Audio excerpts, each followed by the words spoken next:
দোয়াতে রাখতে চাই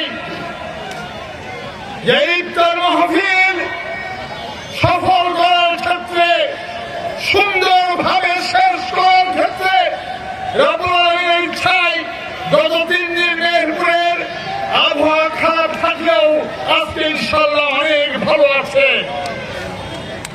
ভাইরা আমার, জনগণের সংগ্রামের মধ্য দিয়ে এই মহাজনপদ ইউনিয়নের মানুষ, মেহেরপুরের শ্রমজীবী খেটে মানুষ 17 বছর আমাদের সাথে সংগ্রাম করেছে।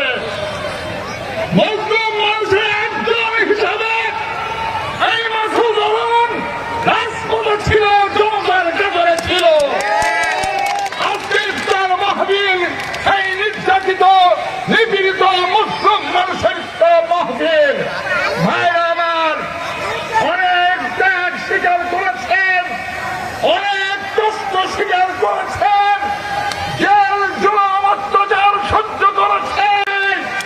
আর কোন ফ্যাসিবাদের দোষর এই মহাজনপুরের মাটিতে শিকড় গাঁথতে পারবে না। জনগণের ঐক্যবদ্ধ সংগ্রামের মধ্য দিয়ে আমরা রক্তাক্ত জুড়ে শেখ হাসিনাকে উচ্ছেদ করেছি, বিতাড়িত করেছে দেশের ছাত্র জনতার গণঅভ্যুত্থানে। 15 বছর বিএনপি রাজপথে ছিল, জনগণকে সাথে নিয়ে সংগ্রাম করেছে। আমাদের নেত্রী বেগম খালেদা জিয়ার নেতৃত্বে, তারেক রহমানের নেতৃত্বে আমরা লাগাতার সংগ্রাম করেছিলাম।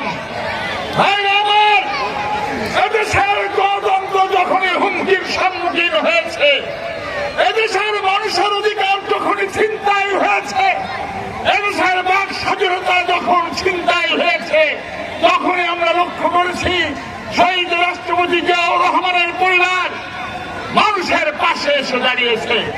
এই মার্চ মাসে মহান স্বাধীনতা যুদ্ধের ঘোষণা দিয়ে শহীদ রাষ্ট্রপতি জিয়াউর রহমান রণাঙ্গনের যুদ্ধে মানুষের সাথে কাঁধ মিলিয়েছিলেন।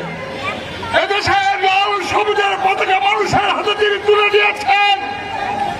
জিয়াউর রহমানকে সাথেই রহম করে সিপাহী জনতার ঐতিহাসিক গণঅভ্যুত্থানের মধ্য দিয়ে শেখ মুজিবুর রহমান যখন মানুষের কণ্ঠরুদ্ধ করেছিল, তার স্বাধীনতা হরণ করেছিল, গণতান্ত্রিক অধিকার, ভোটের অধিকার হরণ করেছিল, ঠিক সেই মুহূর্তে সাথেই রহম করে ঐতিহাসিক সিপাহী জনতার গণতান্ত্রিক গণঅভ্যুত্থানের মধ্য দিয়ে জিয়াউর রহমান হত্যা করেছিল।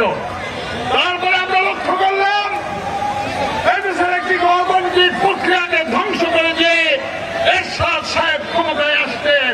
ভাইরা আমার, এরশাদের বিরুদ্ধে আমাদের প্রিয় নেত্রী, এশিয়া মহাদেশের নিপীড়িত নির্যাতিত মানুষের নেত্রী বেগম খালেদা জিয়ার নেতৃত্বে আমরা গণতান্ত্রিক সংগ্রাম করেছি এবং এরশাদ স্বৈরাচারকে বিদায় করেছি।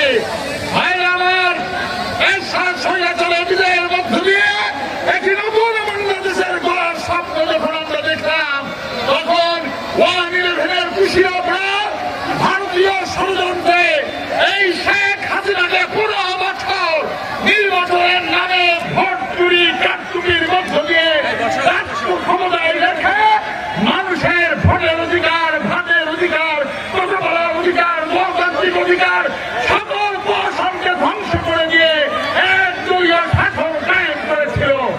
ভাইরা আমার, আমাদের প্রিয় নেতা বিএনপির ভারপ্রাপ্ত চেয়ারম্যান তারেক রহমানের নেতৃত্বে আমরা 15 বছর সংগ্রাম করেছি, এই মাটিকে উর্বর করেছি, এই মাটি বিএনপির নেতা কর্মী রক্তে রঞ্জিত হয়েছে, এই মাটি এদেশের গণতান্ত্রিক শক্তি রক্তে রঞ্জিত হয়েছে।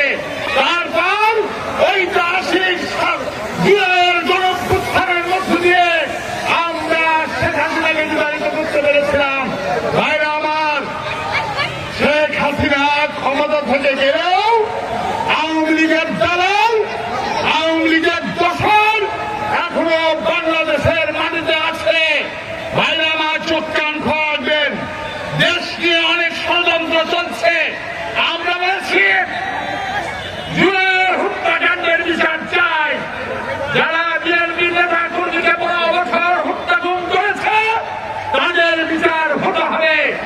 আমরা বলেছি এমন একটি বাংলাদেশ আমরা চাই যে বাংলাদেশের কথা কোন আজ থেকে প্রায় 15 মাস আগে আমাদের নেতা তারেক রহমান তার 31 দফা রাষ্ট্র মেরামতের কর্মসূচির মধ্য দিয়ে ঘোষণা করেছিলেন। তার মানে উনি বুঝতে পেরেছিলেন শেখ হাসিনা বাংলাদেশের সকল প্রতিষ্ঠানকে ধ্বংস করে দিয়েছে, সকল গণতান্ত্রিক ব্যবস্থাকে ধ্বংস করে দিয়েছে।